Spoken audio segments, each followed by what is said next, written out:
Anime fans அனைவருக்கும் வணக்கம். இன்னைக்கு நம்ம சோல் லேண்ட் 2ல எபிசோட் 2 பார்க்க போறோம். போன எபிசோட்ல அவன் வந்து மயக்கம் போட்டு விழுந்திருப்பான் இல்லையா? எந்திரிச்சு பார்த்தா வேற எங்கேயோ இருக்கான். அவனை சுத்தி ஏதோ ஒன்று வந்துகிட்டு இருக்கு. என்னடா அப்படின்னு பார்த்தா அது ஆக்சுவலாக டிராகன் இல்லை, அது ஒரு புழுன்னு சொல்லிட்டு சாதாரணமாக நினச்சிக்காதீங்க. அது வந்து ஒரு சில்க்வம். அதாவது கிட்டத்தட்ட 10 லட்சம் வருஷம் அது வந்து வாழ்ந்திருக்கு. 1 மில்லியன். அப்போ இதோட சக்தி எவ்வளோ இருக்கும் அப்படிங்கிறத யோசிச்சு பாருங்க. இது வந்து இவனோட உடம்புக்குள்ளே போகிறதுக்காக ட்ரை பண்ணும்பொழுது அந்த இடத்துல இன்னொரு பவரும் என்ன பண்ணுதுன்னா இவன் கூட போட்டி போடுது. இவன் கூட இல்லை, இந்த புழு கூட போட்டி போடுது. இது கேட்குது, எவ்வளோ தைரியம் இருந்தால் நீ இவனை ஆக்கிரமிக்கணும்னு பார்ப்பேன் அப்படின்னு சொல்லிட்டு சண்டை போட பார்க்குது. ஆனால் அந்த ஒரு பவர் இதை சுத்தமாக மதிக்கவே இல்லை. ஆனால் இதை பெருசாக அஃபெக்டும் பண்ணல, அதனால் இது கண்டுக்கவே கிடையாது. ஸோ இப்போ இவனோட உடம்புக்குள்ளே 2 பவர் அப்படிங்கிறது இருக்குது. நீங்கள் யோசிச்சு பாருங்கள், 10 லட்சம் வருஷம் அது வாழ்ந்துருக்குன்னா அதோடைய பவர் எவ்வளோ இருக்கும். அதோடைய சோல் ரிங் அப்படிங்கிறது இப்போ இவனுக்கு இது தன்னாலேயே கொடுத்துருக்கு. ஒரு பீஸ்ட் வந்து தன்னைத்தானே சாக்ரிஃபைஸ் பண்ணி அந்த சோல் ரிங்கை இன்னொருத்தருக்கு கொடுக்கறது அப்படிங்கிறதெல்லாம் நடக்காத காரியம். ரொம்ப ரேராக தான் நடக்கும். அந்த மாதிரி ஒரு விஷயம் தான் இவனுக்கு நடந்திருக்கு. ஸோ இப்போது நம்மால் முழிச்சு பார்த்து கேட்குறாரு, என்னது இது, நான் எங்கே இருக்கனே தெரியலையே, இது அந்த ஃபாரஸ்ட் தானா அப்படின்னு சொல்லிட்டு கேட்குறான். அப்போ அந்த புழு சொல்லுது, இது ஃபாரஸ்ட் இல்லை, இது உனக்குள்ளே இருக்க உன்னோட கான்ஷியஸ்னஸ் அப்படின்னு சொல்லுது. அவனுடைய மண்டைக்குள்ளே நடக்கிற விஷயம் இது எல்லாமே. அப்போ அவன் கேட்குறான், சரி நீ யார், இது என்ன நடக்குதுங்க, இது இங்கே என்னென்னமோ ஒயிட்டாக இருக்குது, எனக்கு ஒன்றுமே புரியலையே அப்படின்னு சொல்லும்போது அது சொல்லுது, அதாவது சோல் பவர்னால் என்ன, அதை எல்லாத்தையும் அது எக்ஸ்பிளைன் பண்ணுது இவனுக்கு. நீ சரியான மக்கு பையனாக இருக்கியடான்ற மாதிரி சொல்லிக்கிட்டு இருக்கு. இன்னொரு விஷயம் என்னென்னா, இதுக்கு வந்து பார்த்தீங்கன்னா 10 லட்சம் வருஷம் ஆயிருக்கு வயசு. அப்போது ஃபஸ்ட்டு சோல் ரிங் அப்படிங்கிறது 400 வருஷம் ஆன ஒரு பீஸ்ட்டை தான் நம்மளால் யூஸ் பண்ண முடியும். 10 லட்சம் வருஷம்னா இவனோட உடம்பு அந்த பவரை தாங்காது. அதுக்காக அந்த புழு என்ன பண்ணியிருக்கு, இவனோட உடம்புக்குள்ளே நிறைய சீல்ஸ் அப்படிங்கிறத உருவாக்கியிருக்கு. எல்லாத்தையும் சீல் பண்ணிச்சு. மொத்தம் 10 சீல் உருவாக்கியிருக்கு. இவன் வந்து ஸ்ட்ராங் ஆவான் இல்லையா, கொஞ்சம் கொஞ்சமாக ஸ்ட்ராங் ஆக அந்த சீல் அப்படிங்கிறது பிரேக் ஆகி பவர் அப்படிங்கிறது வெளியில் வர ஆரம்பிக்கும். அந்த டைமில் இந்த சோல் ரிங் அப்படிங்கிறதும் வந்து பார்த்திங்கன்னா கலர் மாறும்.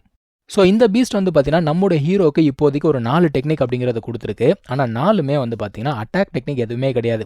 எல்லாமே ஒருத்தருக்கு சப்போர்ட் பண்ணுற மாதிரி டெக்னிக்ஸ் தான். அது என்ன சொல்லுது, உன்னோட பவர் லெவலுக்கு சப்போர்ட் டெக்னிக் தான் இப்போதைக்கு கொடுக்க முடியும், நீ இன்னும் கொஞ்சம் ஸ்ட்ராங் ஆகு, நான் வந்து உனக்கு அட்டாக் டெக்னிக்ஸ்லாம் கொடுக்குறேன் அப்படின்னு சொல்லுது. அது மட்டும் இல்லாமல் இப்போ நான் தூங்க போகிறேன், என் உடம்புல வந்து சுத்தமாக பவரே கிடையாது, நீ எந்த அளவுக்கு ஸ்ட்ராங் ஆகுறியோ அந்த அளவுக்கு தான் நானும் ஸ்ட்ராங்காக இருக்க முடியும் அப்படின்னு சொல்லிட்டு அது தூங்க போகுதுப்பா. இப்போ நீ வெளியில் போ, டைம் ஆயிடுச்சு, வெளில போடான்னு சொல்லிட்டு அடிச்சு தொத்தி விட்டுது. இப்போ என்ன ஆகுதுன்னா, வெளியில் 2 பேர் வந்து பார்க்குறாங்க, இவனுக்கு என்னமோ ஆயிருக்கு, இவனோட பவர் எல்லாம் பயங்கரமாக இன்க்ரீஸ் ஆயிருக்கு, என்ன ஆச்சுன்னு தான் தெரியல அப்படின்னு சொல்லிட்டு பார்த்துட்டே இருக்காங்க. ஸோ ஒரு வழியாக இவனை வந்து பார்த்தீங்கன்னா கண்மூச்சு ஏஞ்சிடறான். ஏஞ்சோடனே அடா நீங்கள் 2 பேரா அப்படின்னு சொல்லிட்டு பார்க்குறான். ஏன்னா இதுக்கு முன்னாடி மீட் பண்ணாங்க இல்லையா. ஓகே, இதெல்லாம் வந்து கடந்து போட்டோம். அதுக்கப்புறம் பார்த்தீங்கன்னா இந்த பொண்ணு இருக்கா இல்லையா, இவளுக்காக இப்போ சோல் பீஸ்ட் அப்படிங்கிறத வேட்டையாடுறதுக்கு தான் இவங்க வந்திருக்காங்க. அந்த இடத்துல ஒரு பாம்பு ஒன்று வருது, சரிங்களா, அந்த பாம்பு தான் இவளுக்கு வேணும் அப்படிங்கிறா. சரி ஓகேன்னு சொல்லிட்டு 2 பேரும் சேர்ந்து வேட்டையாடலாம் அப்படின்னு பார்க்குறாங்க. இப்போ என்ன பிரச்சனை அப்படின்னா, இவங்களுடைய பவரை வச்சு அதை வேட்டையாட முடியும், இருந்தாலும் அந்த பாம்பு எந்த பக்கம் போகுது அப்படிங்கிறதே இவங்களுக்கு தெரியல. இவன் என்ன பண்ணுறான், இவனுடைய பவரில் ஒரு பவரை யூஸ் பண்ணுறான்ப்பா. யார், நம்மளோட ஹீரோ. அது என்ன அப்படின்னா மென்டல் டிடெக்ஷன். ஒரு விஷயத்தை வந்து அப்படியே டிடெக்ட் பண்ண முடியும். எல்லா இடத்தையுமே அவன் அப்படியே பார்த்தீங்கன்னா அவனுடைய மைண்ட் பவர் இருக்குல்ல, அதை வச்சு மொத்தமாக ஒரு மேப் மாதிரி போட்டு காமிச்சிருவான். ஸோ எந்தெந்த இடத்துல என்னென்ன இருக்குது, இந்த பீஸ் வந்து எந்த பக்கத்துலேருந்து எந்த பக்கம் போகுது, இதெல்லாமே அவனால் என்ன பண்ண முடியும்னா பார்த்து மற்றவங்களுக்கு அதை ஷேர் பண்ண முடியும். So mental detection and sharing அப்படின்னு சொல்லுவாங்க. இந்த ஒரு பவர் அவன் வந்து என்ன பண்ணுறான், யூஸ் பண்ணி மற்ற 2 பேருக்குமா அந்த இன்ஃபர்மேஷனை ஷேர் பண்ணுறான்.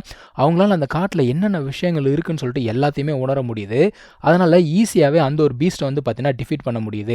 ஸோ டிஃபீட் பண்ணி முடிச்ச உடனே அவன் என்ன பண்ணுறான்னா அந்த ஒரு சோல் ரிங் அப்படிங்கிறத அப்சர்வ் பண்ணுறா. அது வரைக்கும் இவங்க எல்லாருமே வெயிட் பண்ணிக்கிட்டே இருக்காங்க. அப்சர்வ் பண்ணி முடிச்சோன்னா அவள் கேட்குறா, டேய் நீ வந்து எங்களோட கிளானில் சேர்ந்துடுறியா அப்படின்னு சொல்லிட்டு கேட்குறா. இவனும் அப்படியே திரு முழிக்கிறான். அவன் சொல்கிறா, இந்த பாரு, எங்கள் கிளானில் வந்து நிறைய டெக்னிக்ஸ் எல்லாம் இருக்குது, நான் அது எல்லாத்தையுமே உனக்கு கொடுக்குறேன். எங்கள் கிளானில் வந்து யார் சேர்ந்தாலும் சரி எல்லாருக்குமே எல்லா டெக்னிக்குமே ஃப்ரீ தான், நீ வந்து யூஸ் பண்ணி இது எல்லாத்தையும் படித்து கற்றுக்கோ அப்படின்லாம் சொல்கிறான். அவன் சொல்கிறான், கண்டிப்பாக நான் வந்து சேர்ந்துக்கிறேன், நான் இப்போ வேணா வீக்காக இருக்கலாம், கண்டிப்பாக நான் வந்து ஸ்ட்ராங்காக மாறுவேன், ஸோ நானும் உங்கள் கிளானில் சேர்ந்துக்கிறேன் அப்படின்னு சொல்கிறான். இப்போ 3 பேர் வந்து அந்த கிளானில் சேர்ந்துருக்காங்க. இப்படியே இவங்க வந்து பார்த்தீங்கன்னா பயணம் அப்படிங்கிறத ஆரம்பிக்கிறாங்க. அங்கேருந்து ஆரம்பித்து கொஞ்சம் கொஞ்சமாக போக ஆரம்பிக்கிறாங்க. ஸோ கடைசியாக இவங்க எங்கே வந்து சேர்றாங்க அப்படின்னு பார்த்தீங்கன்னா ஒரு அகாடமி, அங்கே தான் வந்து சேர்றாங்க. இந்த அகாடமியில் இவனை சேர்த்து விடணும் அப்படின்றதுக்காக பார்க்குறாங்கப்பா. ஸோ இதுக்கப்புறம் என்ன நடந்தது, இது எல்லாத்தையுமே நம்ம வந்து அடுத்த எபிசோடில் பார்க்கலாம். தேங்க்யூ ஸோ மச் ஃபார் வாட்சிங். Take care. பை.